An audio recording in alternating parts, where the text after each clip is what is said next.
sister. What a crazy few weeks this has been. Pretty mad.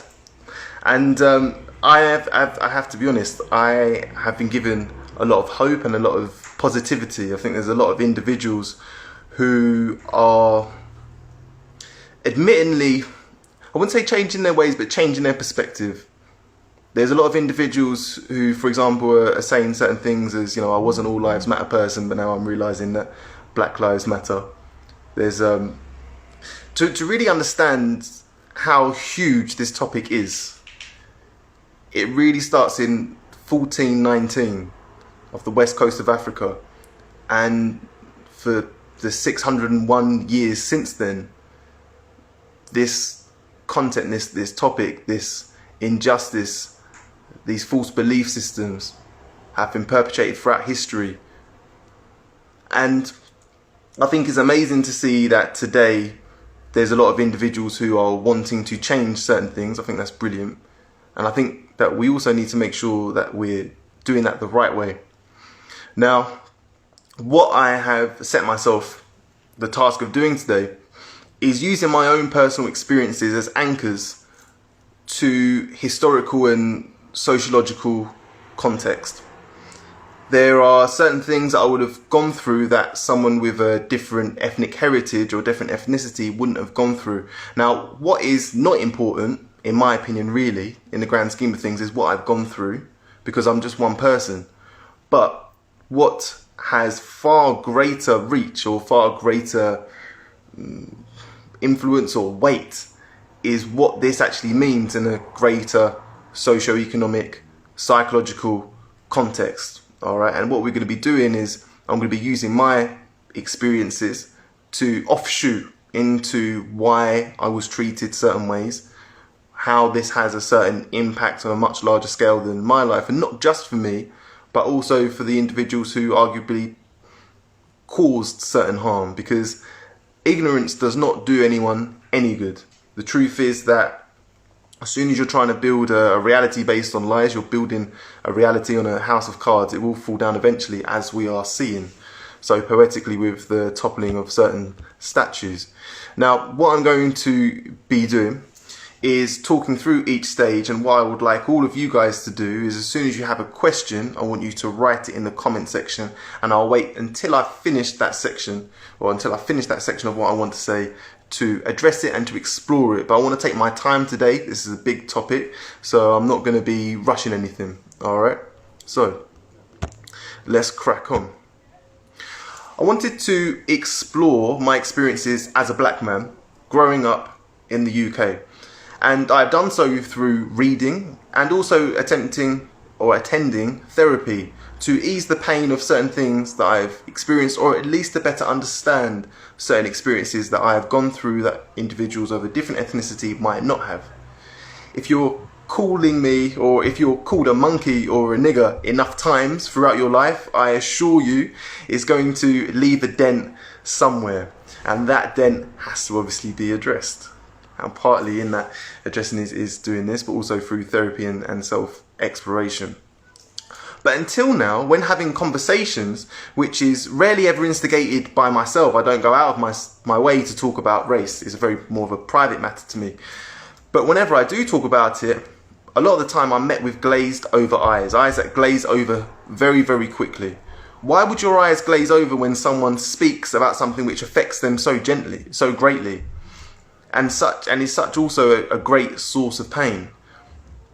I had one admittance of truth whilst having this conversation with a patient the other day. I feel guilty, he said. This small admittance of truth is, in my opinion, such a great hint as to what lies underneath the tip of the iceberg. This guilt, this sense of ownership of the sins of the past, is experienced by many British and American people of European descent, knowingly or unknowingly. Yet what a farce, what a fallacy, guilty for what? During the height of the British Empire, 25% of people living in Britain didn't even have enough food to maintain a consistent calorie intake. Diarrhea and pneumonia were common causes of death in Britain at the time. You wouldn't have lived long enough to even die from your first heart attack, even if you were lucky enough to be middle class in Britain at the time, at the height of the British Empire. you might, if you're lucky, live to about 45 years old. My family were on the plantations with scars on their backs as whips tore into their flesh. If of English heritage, your family were likely to be in the workhouses in slightly more favourable conditions, yet still not great. But your ancestors were surely closer to mine than they were of aristocracy. You have far more in common. Your ancestors have far more in common with the paupers working in the workhouses than you do with modern day politicians. The greatest lie that the working class have ever been told is that as long as you're better than a nigger or an immigrant, you are somebody. So you look down on the people who are trying to make something better of themselves, rather than look to banish the hand so firmly placed in your chest, stopping you from progressing any further. You look towards the imaginary ball and chain around your ankle, rather than the real knife in your throat. You look towards those individuals who are scrounging on benefits, or the Black Lives Matter movement who are trying to progress their own civil rights in the country, which statistically disadvantage them far more than any other population of individuals. So let's get this fallacy behind us that black progress takes from white progress. It's not the case. Let's stop seeing black and white as this spectrum of push and pull, where one side wins and one side loses. Let's accept that we're different yet equal, and let's explore my experience of being black and British for the hope of helping both of us rid ourselves of a legacy of inequality that has been perpetrated from the top down. So this next section, I'm just going to see if I've got any questions. No questions so far. Like I said, guys, if you've got any questions, feel free to just type in. So this next section talks about my earliest experience, I suppose, of racism. I was weeks old, and my dad, being a police officer, invited his friends round. They quickly cracked a joke. They said, "Give it 15 years and they'll be picking me up in the back of a police van." Now, I assure you, I've never seen the inside of a police car, and I've never, in fact, been arrested. But there is a stereotype of the black man being a criminal or criminalised. So strong is this stereotype that it applies to a newborn child, i.e. me. Black on black violence is a common myth to explain how black men are destined to commit crime. I got into a bit of trouble when I was younger. There were a few people who were looking to hurt me. So my mum allowed me to go on holiday with my friend who is Nigerian. On the way back from Spain, we were sat next to a really nice white lady, probably about in her 40s. We greeted each other and we had a bit of a chat. And I then saw her switching spaces with her husband on the plane, who was whispering to her. My friend told me that he had insisted that they swap places because he said, "I am trying to protect you."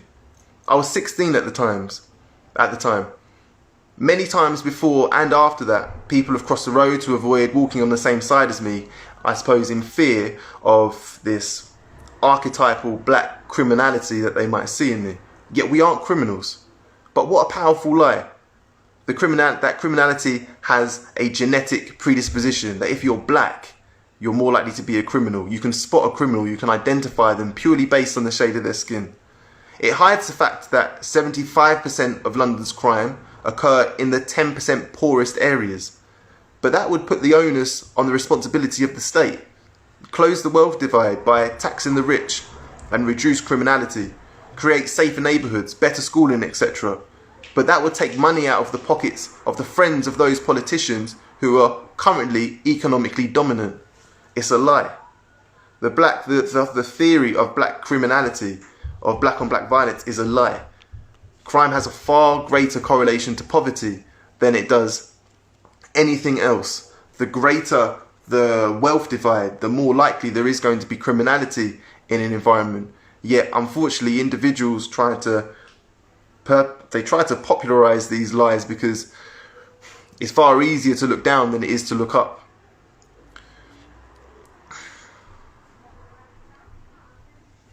So, let's expand on this. Let's create this lie that those who commit crime in the UK are different to us. Those on Benefit Street are different to us. I can barely afford my rent and travel costs. I have maxed out all of my credit cards. I haven't been able to get a doctor's appointment in weeks. But it's because of those sponging, criminalised, lesser human beings. That's the source of my poor reality.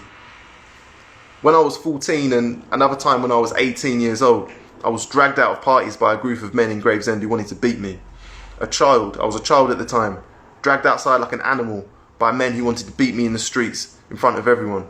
I can clearly remember the hate on their faces, in their body language as they hurled racial abuse at me. Thankfully, they didn't get so lucky. I'm quite handy with my fists, but the frustration from many members of the British working class is palpable. They look down rather than look up for the source of their struggles.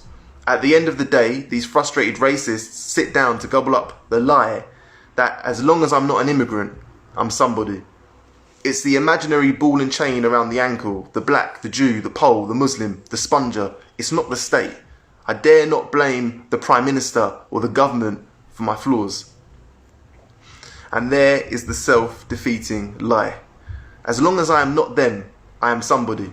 And if it wasn't for them, I would be so much further ahead if it wasn't for these immigrants and these spongers who are taking money out of the state.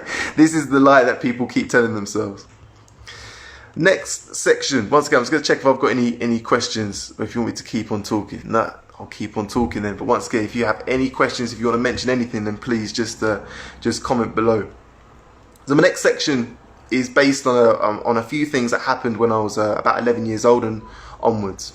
The question is, why did I come home age 11 screaming to my mum that I hate myself as I locked myself in the bathroom? The black population of Gravesend where I grew up was minimal in the early 2000s. From the first day of school, I was asked what gang I was part of. I was asked what basketball team I played for, and if I was asked if I could rap and what drugs I sold. Obviously, these guys saw me and they just assumed that I was the stereotypical black person in their eyes. The day I received a mobile phone, the number was passed around the class. I was sent pictures of monkeys, texts reading monkey, coon, etc. all day, and it lasted for almost a week, being held constant racial abuse as an 11-year-old. As soon as I got indoors, I ran upstairs sobbing. My mum asked me what was wrong. I replied, I hate myself. By 11 years old, I'd been told that my only heritage as a black man was the history of the slave, and that my mentality, and that my physicality linked me more closely to an ape than to a human. And the more aggressive and angry you become, the more of an ape you are. The angry black man can never win. But why? Anyone will tell you that I'm practically hairless. My lips are thick and my hair is curly. Very, very unape-like. So where does this primate or animalistic perception of black people come from? My friend who works in marketing the other day told me how a South African colleague of his said that my friend who's Nigerian was finding it harder to do certain tasks because black people are evolutionary about 200 years behind white people. This is what my Nigerian friend was told literally a few months ago at work. She clearly didn't know that evolution takes billions of years and that that evolution for human beings has been at a halt for 200,000 years. But I wouldn't conclude that she was evolutionary behind due to her stupidity. Yet that stereotype is perpetuated onto us. To answer this question, Akala said, whenever you describe a human as an animal, that is a mandate for murder. And this is in response to Katie Hopkins' comments on immigrants being like cockroaches who are looking to kind of take over England, a country that hasn't been invaded since 1066, yet for some reason people keep fearing this mass invasion by immigrants. From as early as 1454, Pope Nicholas said to King Alfonso of Spain, "Take the Africans, for they have no souls." This was actually in response to a public outcry in Europe. They heard about the genocide of the Native Americans. And there was mass uproar because the Native Americans were also being enslaved and genocided at the time in America. So, in response to this, obviously the Europeans wanted to increase their economic ability or their economic power. So they turned towards Pope Nicholas, and Pope Nicholas responded, "Take the Africans because they have no souls," i.e. enslave them instead. And I think that this is a perfect metaphor to show what happens in our own souls. The king seeking permission from moral authority to question what he can actually get away with without doing harm to his soul. Not avoiding harming a human being. Harming human beings has led, historically, to great wealth. He wouldn't want to stop doing that, but his own soul is his focus. He wants to excuse his soul from the harm of sin. And the only way to do that is to make sure that those who you are sinning aren't human. As long as you don't sin or perpetuate harm or cause harm against a human, you can get off scot-free. And these stereotypes proliferate throughout history. Eugenics, which is an entire scientific discipline, was created to provide evidence for the inferiority of black men, and a lot of their pseudoscience, i.e. their fake science, still has influence today. They had no luck in finding any significant differences between the intellect of black people and non-black people, but at the time it allowed so-called good Christian men to commit genocide, enslave, hunt, kill, maim, without sacrificing their chances of getting into heaven. The bottom line is that if someone is lesser than you, they are disposable, as is their pain. Look out for this when you see people dismissing the pain that people experience every day. Yet this archetypal or stereotypical image of the hypersexualized, aggressive, violent black person still remains. But the interesting thing is that it's not us who promote this stereotype. The population of black people is 3%, less than 2 million people. In America it's 13%. This is not large enough to support a large economy, and it's especially not large enough to support an economy the size of, for example, hip-hop. It's supported by white suburban populations. This allows the stereotype of a gang-banging, aggressive black person to be reinforced by demand, not by actual reflection of the population. There is a literal demand to see aggressive, hyper-masculine black people. I remember, and I'm sure that there's a lot of other people who hearing this will be able to resonate with this. I remember almost being encouraged as a teenager, especially by girls, to be as aggressive and hyper-masculine as possible, almost to match up to this image of 50 Cent or someone like that they see on MTV. It's terribly, terribly harmful when the image of a population is not actually within their own demand. Normally, as population of people would demand a certain image of themselves which is useful to them and their own progression. Instead, unfortunately, the image of black people, at least for the past 100 years, has been encouraged for commercial reasons. A stereotype encouraged for commercial reasons rather than actually what's beneficial to to us or our population. So, when you see 50 Cent or Stormzy, for example, know that we didn't put him or them on that pedestal. We can't fill the O2 arena, but white teenagers can. Here are some examples of things that I have personally heard directly about black people. They're stupid, they're dangerous, they're primitive, they're backward, they don't feel pain. All of these I've heard in my lifetime about black people to my face. Many of these statements are also repeated by the police and by health professionals today. For example, if you're black, you have, for the same symptoms, a 7 times greater likelihood of being sectioned under the Mental Health Act. It's partly why black people are twice as likely to die due to police force, and why we're less likely to receive medication for pain. There is a subconscious fallacy that we are less than human. There are reports of, they basically analysed police radios, and they assess language that comes up when talking about black people, and language such as super tough or superhuman. They're a lot more common when these individuals, these police officers, are talking about black people. Now, what this means is subconsciously it encourages them to use more force to restrain us.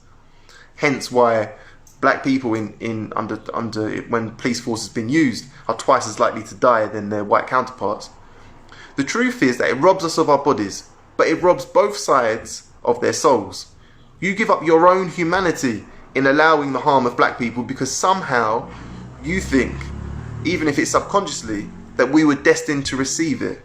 Whether the harm is psychological or physical, the lie that we had it coming and that the onus is on our own form, on our own physicality and our own destiny is accepted. Now I'm just going to have a look at some of these questions that have come up. I know there's been a few. So do I think that, so this is from Lisa, do you think that the percentage in the UK that does make up the upper class, that does make up the majority of our government and the circles they're in, do you think that the percentage in the UK that does make up the upper class, that does make up the majority of the government? Oh, okay. Yeah, so I would say that that's what you've, I suppose, got institutionalized classism. I don't think it's a coincidence that many prime ministers in the UK come from certain universities. A lot of these individuals come from certain classes, or so-called classes, and a lot of them take on certain philosophy majors or philosophy focuses at universities, PPE, philosophy, politics, and economics. Now that can heavily sway things. So for example, there's a very popular philosopher called Nietzsche, and Nietzsche popularized the slave and master morality, which is where he basically explains that society is all about the survival of the fittest, and that there's a lot, 97% of the population are weak, and that they're subservient, and that they're just basically hoping for their own comeuppance in the afterlife. So if they pray hard enough, or if they do a good enough job, that their own ethical good standing will be rewarded eventually, and that this is the opposite to the master morality, which is that you should take everything you can and get as much as you can from life and kind of stuff who it harms. Now you can imagine that if politicians are reading this philosophy at university, that it's going to heavily affect the way that they treat more vulnerable people, or more oppressed or more marginalized people. But we have to also acknowledge that there are many different types of philosophy. For example, philosophy that was practiced in ancient Egypt, which would be called ma'at, heavily focused on the responsibility of those who are in the top 1% to take care of those who are in the bottom few percent. So philosophy can be massively different, and unfortunately we have to rely on individuals of significant power to make sure that they're reading the right philosophy for everyone. Right. And then Mika said, when women think men are weak when they do not portray gang back. Right, so this is how, for example, how because the black community might not be in control of their own stereotypes or their own archetypes if they watch enough TV, or if they watch enough, I suppose, music videos and things like that, which are popularized by people from outside the community, that can actually affect the way that we view ourselves. And I'm actually going to talk about this later. It's called double consciousness. So going on to the next section, and once again, if you've got any questions, please feel free just to put them in below. So the title of the next section is "You have taken from me who I am, and now you're telling me what to be." So this is going on from what you were talking about, Mika. I remember being furious. Everyone has a longing to understand themselves. I was sitting with my dad aged 6 or 7. It was a winter's night. I remember the fire burning. I was looking at a map. I asked why there are black people in the Caribbean when they're from Africa, considering that there's a whole ocean between them, right? He then told me as to how 20 million Africans were taken to the Americas as slaves. My last name was that of the last slave owner who owned my family. And I thought, well, that sucked. I was very, very angry. So whoever didn't know this, basically individuals, you'll notice that a lot of black people, in fact, most black people, probably still in the UK and definitely in America, have European last names. Now, the reason for this is that the slave owner would give his name to his slaves, which means that my last name being Reed, that's the last name of the slave owner who was last to own my, for example, great-grandparents or great-great-grandparents. And any time, for example, if you were to think of 5 black celebrities off the top of your head, so I think Serena Williams, Will Smith, who else? Denzel Washington, Usain Bolt, and Roy Jones Jr. All European last names, because they were given the names of their slave owners, and then they would have inherited that and passed it down. The void of knowing who I come from was filled, without my control, with a legacy of abuse that was outside of mine and my ancestors' control.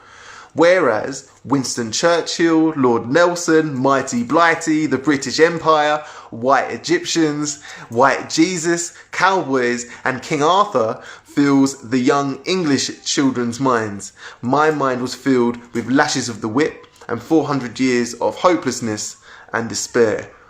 The stereotype of gangbanging, violent black person was further pushed onto me during my early years at secondary school. In the first week of school, age 11, I was asked what gang I was a part of and what drugs I had to sell, age 11 years old. W.E.B. Du Bois, an African-American sociologist, describes what's called, or what he coined, double consciousness. It's how we as black people in the Western world have to view ourselves primarily through the eyes of other people, i.e. we are predisposed to viewing ourselves through the eyes of the archetypal Karen. I had a great example of this the other day. So I had a patient who came into the clinic, and she is a young lady of Grenadian descent. Grenada is a country in the Caribbean. And a white lady had confronted her quite aggressively. And my patient felt that she was the victim of stereotyping. But my patient had felt obliged not to become aggressive in response. And I asked her why. And she said because she didn't want to fulfill the stereotype of being an aggressive black woman. And this is an example how even when you want to be aggressive, when you know that you've been, I suppose, offended or abused, or someone's taken something from you, you're still refraining from showing your true feelings and being aggressive because you don't want to fulfill that stereotype. The issue that comes with this is repression. Repressing every ounce of anger despite being more likely to experience situations that make you angry.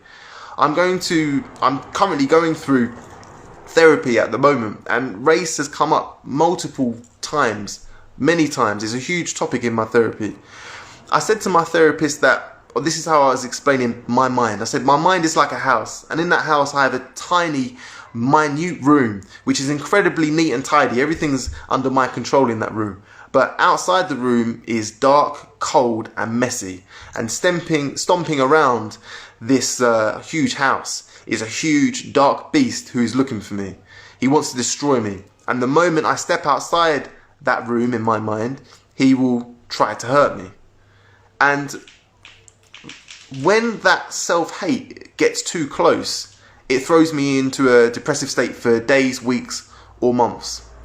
My therapist explained that the beast stomping around the house is actually me, and that it consists of all the feelings of anger and hate that I had repressed, because I'm trying to protect myself from becoming the archetypal beast of a man that I have so often been told that I am. And because I can't express it without fulfilling that stereotype, I repress it. So it's almost as though, growing up, being black, at least I was told of multiple features or multiple things about myself which someone else hates. And because I didn't have a true understanding of myself at that time, I have no choice but to actually listen to these individuals and at least take some influence from it, i.e. they hate the blackness in me. But I can't hate the blackness in me because I'm black. So therefore, that hate and that anger and everything that's stirred up, and the times that I want to be angry but I can't be, I have to repress it and put it to one side, which then causes me not to feel anything. And that is what I'm having to go through therapy, is trying to get back in touch with these emotions that I've had to repress. And unfortunately, my therapist went on to say that this is actually a very, very common phenomenon for black people. And now this comes on to the Black Lives Matter movement. When Paris was burning, no one said all cities matter. Everyone put up a flag on their profile picture to show support. But when Black Lives Matter, all lives matter, that didn't really quite make sense to me. I remember when I was seeing a girl when I was 14, and I broke it off with her because I had to walk behind her, because when we were out in public, her family couldn't see her with a black boy, even as a friend. And I was even talking to a friend earlier today about this, and he said that he'd experienced the same thing multiple times. But a couple of years after, she started to see someone else, and this individual that she was seeing didn't like the fact that she had previously been with a black boy. He called me a nigger multiple times behind my back, so I confronted him. He said that I should be half as offended because I'm half black. So where does this notion of diluting a black person's pain come from? I've experienced it many, many times. The all lives matter notion. Why would you want to dilute a message that is ringing so true to improve the civil rights of people? If there's a knife in my back, I don't want you to tell me that it isn't there or that it's not that bad. before you've even given yourself a chance to look. Perhaps you don't want to look, but why don't you want to look? That's my question. Why don't you want to acknowledge my pain? Is it out of fear that you might have unknowingly put that knife in my back? That if you remove it, does that instigate that you were the one who put it there in the first place? The irony is that I would never dream of accusing a white person that they're responsible for the racism that I face. I just want your help as a black person to a white person to reduce the likelihood of this racism occurring for another 400 years, as if 400 years isn't already enough. Yet, the internalization of guilt dominates. And why? You were in the workhouses when I was in the plantation. You helping me is not the denial of your pain. It's also not the admittance of any wrongdoing. Just help me, please. Take the knife out of my back. Another argument that I've faced is, or that I've had is that the British Empire was overall pretty good. In fact, I was talking to an individual earlier. Oh no, I wasn't talking to him. I saw him comment and on someone else's post, and I had to comment. This individual said, if it wasn't for the slave trade, where would all these Black Lives Matter people be? Basically, what he was instigating is that the slave trade saved these black people from probably swinging from trees and living in mud huts, which is a complete fallacy. But even if we'll use some statistics to support this, or support what he was saying, or support the fact that people like him actually exist. 60% during a survey, 60% of Britons were proud, and 50% thought that countries were better off for being in the empire, or being under the British Empire. So 60% of British people were proud of the British Empire, and 50% of individuals thought that these countries in the empire were better off for them being there. Well, if this is the case, and I sincerely am asking this, I would like to know what you guys think. If this is the case, can you please tell me one crime that was committed by the Nazis that was not committed by the British Empire? I can't think of one. I literally cannot think of one crime that was committed by the Nazis that wasn't previously or after committed by the British Empire. When you're looking at genocide, you're looking at the Boer War, and you're looking also at Kenya, and also instigating what happened in Rwanda and the genocide of the Native Americans. When you're looking at enslavement during the Holocaust, well, I mean, you're talking about 400 years of that, plus the indoctrinated servants that were taken from even India during the British Raj, who were then barbadoed, which is where you smash them around the back of the head and put them on a ship, and then took them to Trinidad and Tobago and India, which is why you've got so many Indians in Trinidad and Tobago. When you're looking at, I mean, even when we look at the crimes that are instigated so much about history, at least a person's identity wasn't removed. And I think that a person's identity is gold dust. It's so much to hold on to, so much you could leverage your identity. And when your identity, your religion, your name has been taken from you, beaten out of you with a whip, it causes a lot of harm.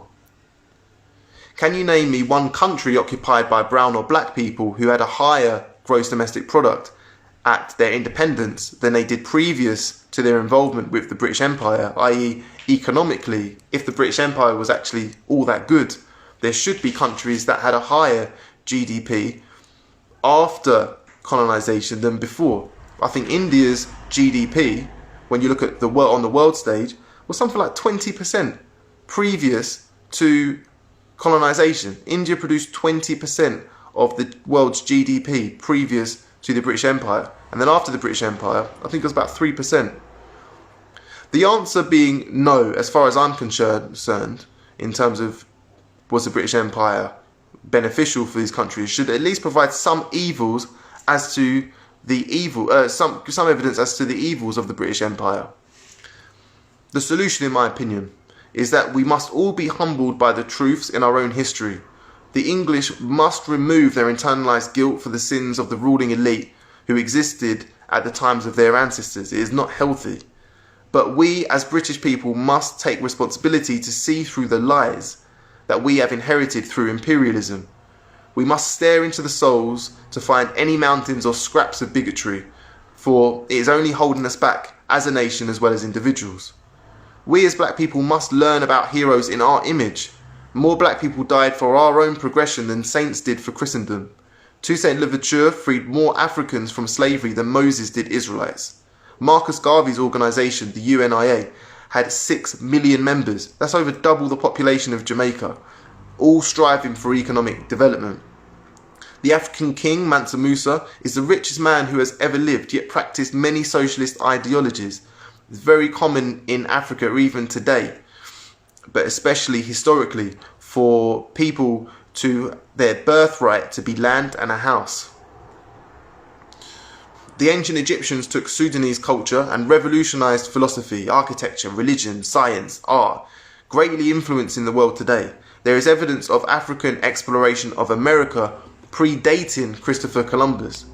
We must dig out the void which has been filled with the myth of the passive slave, patiently waiting for the day in which his chains will be removed.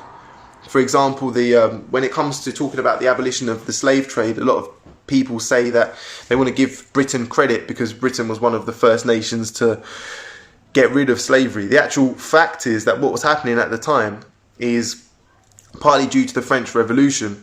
The French Revolution inspired the Africans on the island of Haiti who were enslaved at the time. They saw these working class individuals, or they heard about these working class individuals freeing themselves from their own demise. This then inspired a man called Toussaint Louverture and Jean-Jacques Dessalines to lead the Haitian Revolution. What happened after that is you have the only time in history that a nation of enslaved people had overthrown the people who enslaved them and set up a democracy. They overthrew the British Navy, they overthrew the French Navy, the Spanish Navy, and as well as that, they even defeated Napoleon Bonaparte. Now, what actually happened after that is Napoleon wrote to Jean-Jacques Dessalines after he had captured and enslaved Toussaint Louverture, after he'd lied to him to say that he was going to negotiate with him. And he wrote him a letter to say that if he did not pay reparations for the freedom of the Africans on the island of Haiti, then he was going to take the island over by full force of the French army and enslave them once again. Haiti did not finish paying for the reparations until 1947.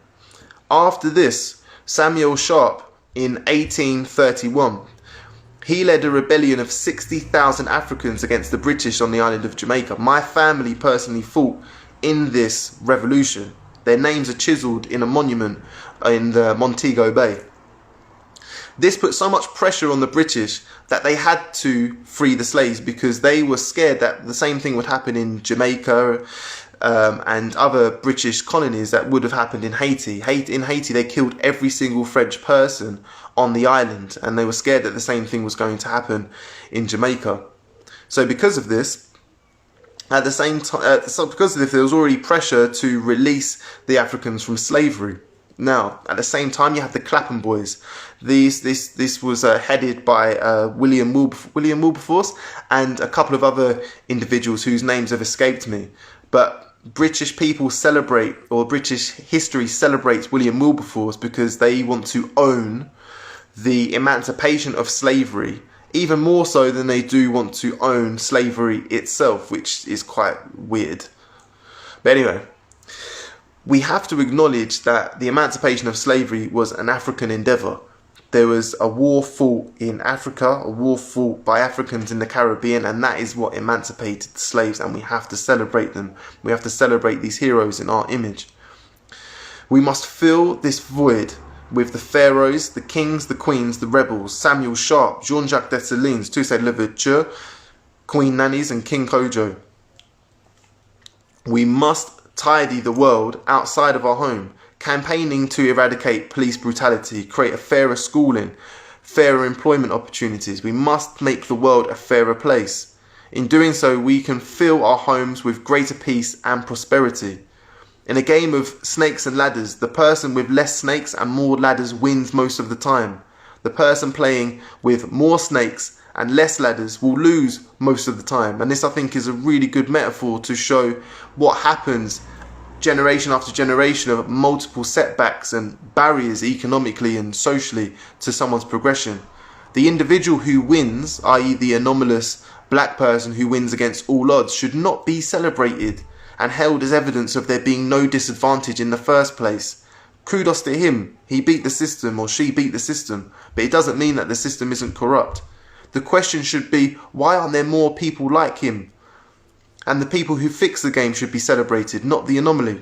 To put it into perspective, if you're black and you present with the same mental health symptoms, you're 7 times more likely to be sectioned. That will go on your health records.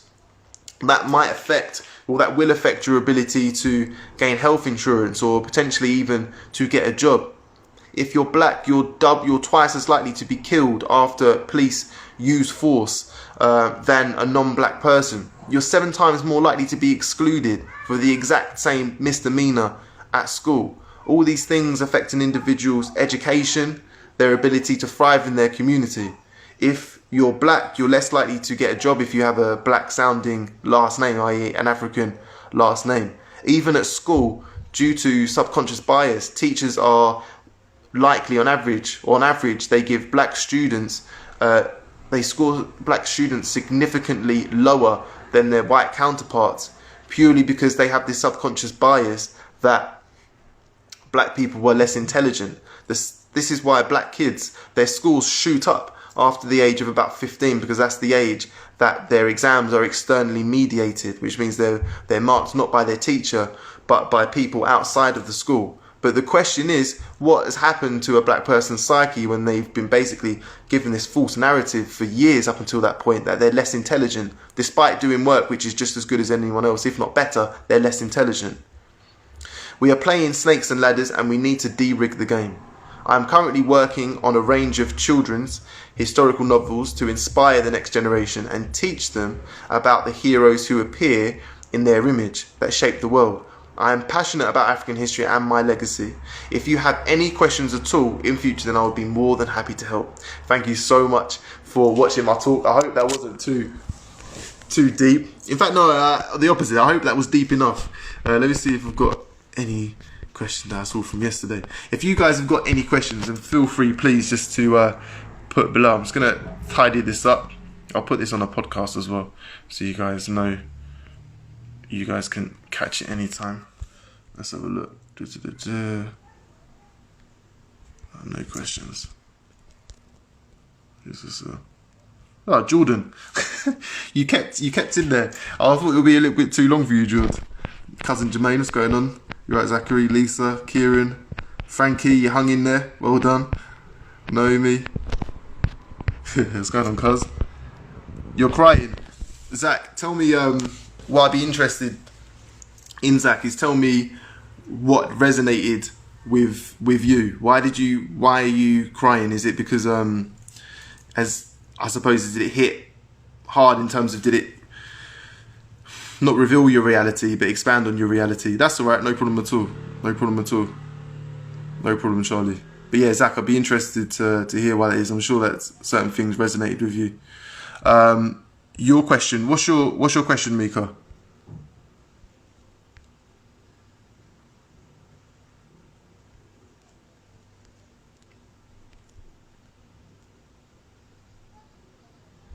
Yeah, that's an interesting point. I know that. So, Mika, I'll ask. Oh, there you go. How can Jamaica be independent and still have a governor general? How do you mean by that? How can Jamaica be independent and still have a governor general? Oh, you're saying that the governor of, or there's governors in Jamaica who are from the institution or from an institution that doesn't match their best interest? Is that what you're saying? Yeah, right, Zach. I mean, the whole kind of chip on your shoulder,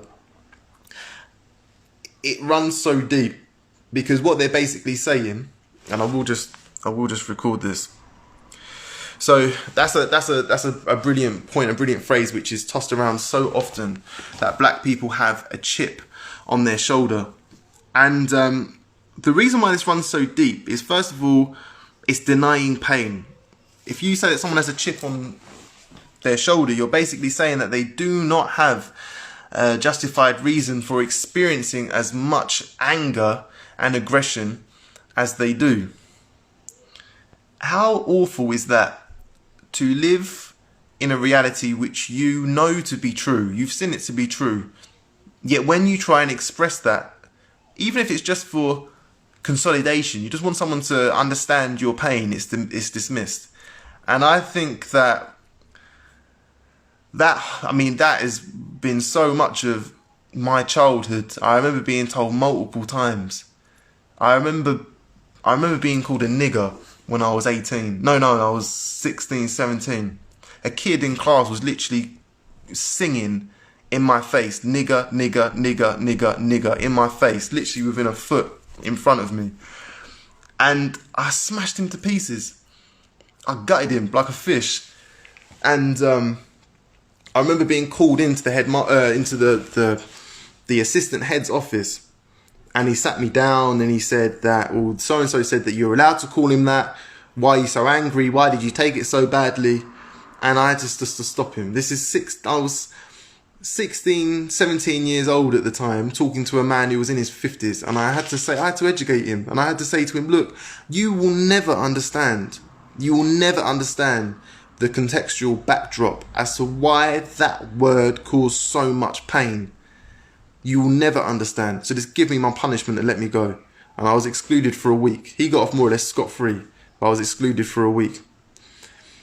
This is the issue, you know. You're talking about angering a population of people, angering them over and over again, calling them names, not letting them into clubs, not giving them a job, giving them a bad grade for when their work is just as good. All these things create so much anger, calling them ugly or only looking at them for their own masculinity or using them, wanting to listen to their music but not wanting to go to the clubs, i.e.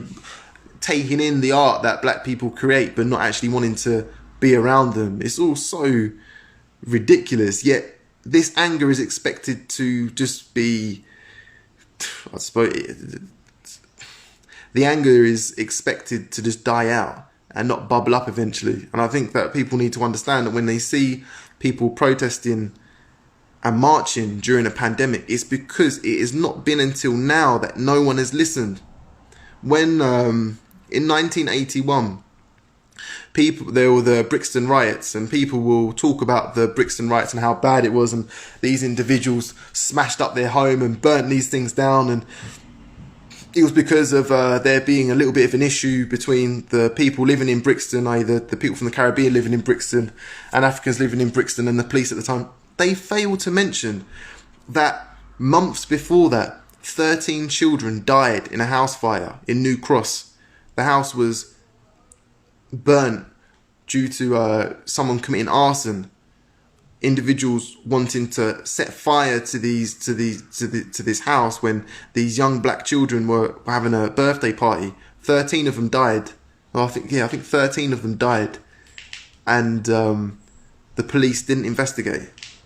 They forget that contextual backdrop when it comes to the Brixton riots, and I think that people are very, very quick to dismiss the hundreds of years of oppression and disadvantage that black people have faced.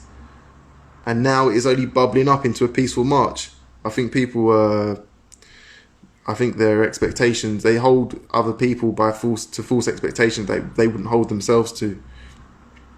Louisa, you said you've been transfixed for the whole time, learnt so much about black history and your difficulties facing racism growing up and how it still affects you. Yeah, and I think that it's quite interesting because, you know, it's very, very weird to be able to talk to someone purely based on their heritage and not understand to not just only, you know, understand their cultural heritage, but also understand how much they probably have suffered growing up purely based on the colours of the skin. I mean, it is so, and it's almost like an event that has to be released. Every time, I would say the majority of times I have black patients, we'll end up joking about certain misdemeanors that happened that week or the past month, purely based on our appearance or how people have perceived us.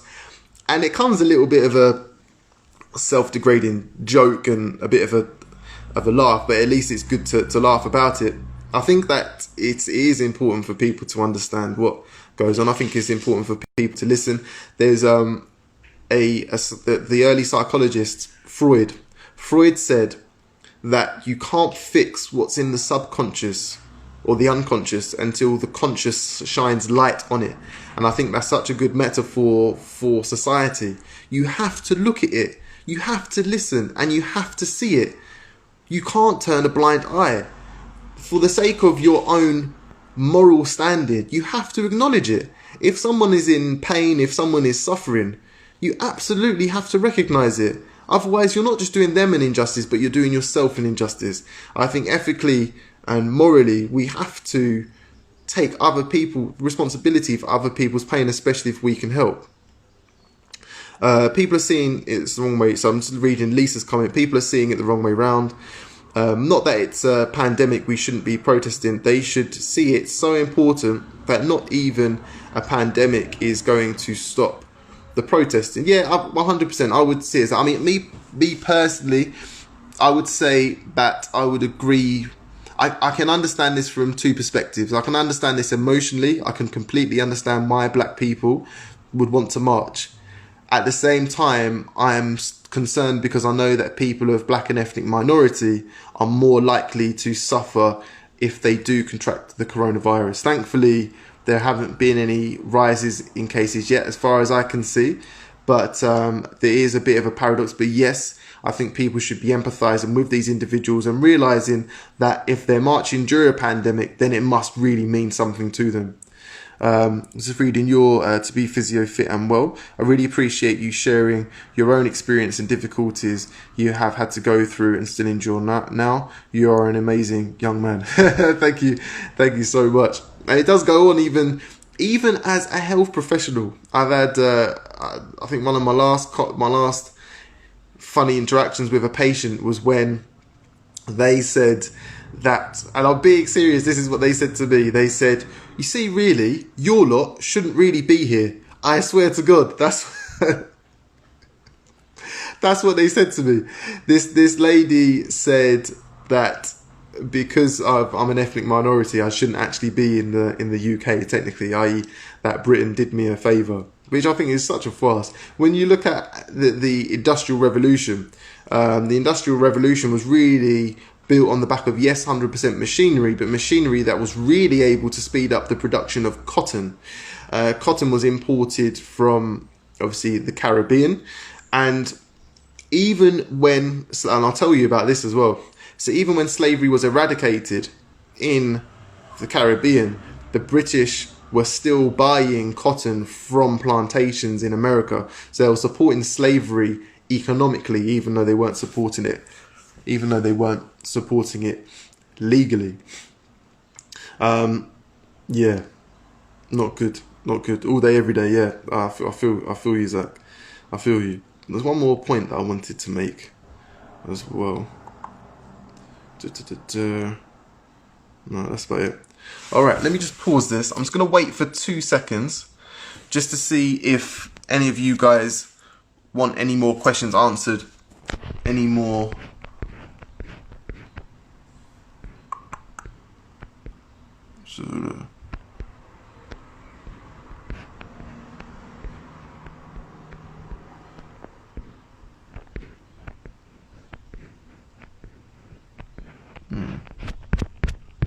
Tell you one more interesting fact, just because just in case you guys have any questions. So a lot of the time, I mean, if you go to my family's house in Jamaica, you will see pictures of white Jesus, the Queen, and so a lot of the time there might be some kind of celebrations of Windrush, right? And interestingly enough, there's this, I suppose, misconception. Yes, Naomi, you're able to share it after I've finished, but there's this misconception that, and I think it might actually finish in a second. Oh, I've got 5 minutes left. Yeah, there's this misconception that is popularised by even a lot of people of the black communities that we were invited here. Ironically, we weren't invited here. What happened after World War II is there was a massive labour shortage. And that huge labour shortage in the UK caused the politicians to appeal to the Commonwealth, but they weren't actually appealing to the the darker Commonwealth, so the Caribbean, Africa, India, etc., they're actually appealing to Australia, Canada, and America to say that these guys get a free pass into the UK, to migrate into the UK. But the message went out to the entire Commonwealth, everyone heard it, and the black and brown people started coming. And even whilst the Windrush ship was sailing across the Atlantic, there were protests by the British public to stop that ship from docking because they didn't want to be overrun by a mere few hundred Caribbean people. So Jess says, how do you feel about the non-white POC community, people of colour, supporting Black Lives Matter? Me being Indian, 2 points. We have a lot of racism in our own cultures. Yeah, but I think this is the interesting thing about the BLM movement, because it transcends racism. It's more about individualism, what I stand up for as an individual, not what my culture stands up for. I wouldn't expect someone to think that me being Elliot Reed, I carry the entire British and Jamaican culture with me everywhere I go. I carry my individualism and I carry my own individual take from my own culture. So I wouldn't expect, I have no problem with people of non-blackness supporting the BLM. 2, to what extent do you as a black person feel comfortable with me as a non-black person supporting and sharing info? Yeah, 100% go for it. This is the other thing, is that you have to understand that, so my family is Jamaican. There's only 2.4 million black people in Jamaica. It's tiny. There's only 1.8 million black people in the entire UK. That is not enough people. That's 1/4 of the population of London. That's not enough people to really make a noise. And I mean, like, when you look at Jamaica, they've done ridiculously well, considering that it's 2.4 million people living in Jamaica, and everyone knows about Bob Marley, Usain Bolt, reggae, jerk chicken, jerk pork, dance hall, even the whole revolutionary attitude to fight against injustice. Everyone knows about, a lot of people know about, a lot of it's been kind of popularized by Jamaica, but still, with something as serious as this, something that isn't really entertaining, can't really rely on pop culture to carry it, people need to get involved. And the thing is that people need to get involved because it does good for everyone. The more talent that's able to come up from so-called disadvantaged populations or deprived populations, it will benefit the entire community. And it's just, the other thing is, it's not good for individuals to rely on a pedestal which their own systems put them on for them to do well in life, because they'll become increasingly defensive and won't actually work on themselves either. You agree with my comment, it's an individual identity of what we support. I've had comments in only supporting the BLM movement because I'm the mother of a mixed race child. What? No. Come on now. This is a matter for humanity. It's not a matter for just black people. The more, you have to understand that police reform does everyone good. Educational reform does everyone good. Reform of the NHS and the health service does everyone good. Racism is a tool used to oppress each other while the real perpetrators count the goal. Yeah, I mean, that is an interesting point as well. When you look at historically because Britain is such a small country, they weren't ever able to rely purely on brute force to conquer, so they had to divide. When you're looking at everywhere between, even the Biafran War or the divide in India that took place shortly after, obviously, British gave India their independence, it was all based on divide, rule and conquer. Guys, I've got 10 seconds left. Thank you so much for watching this. I appreciate your time, and I will put this up on a podcast. Thank you and take care.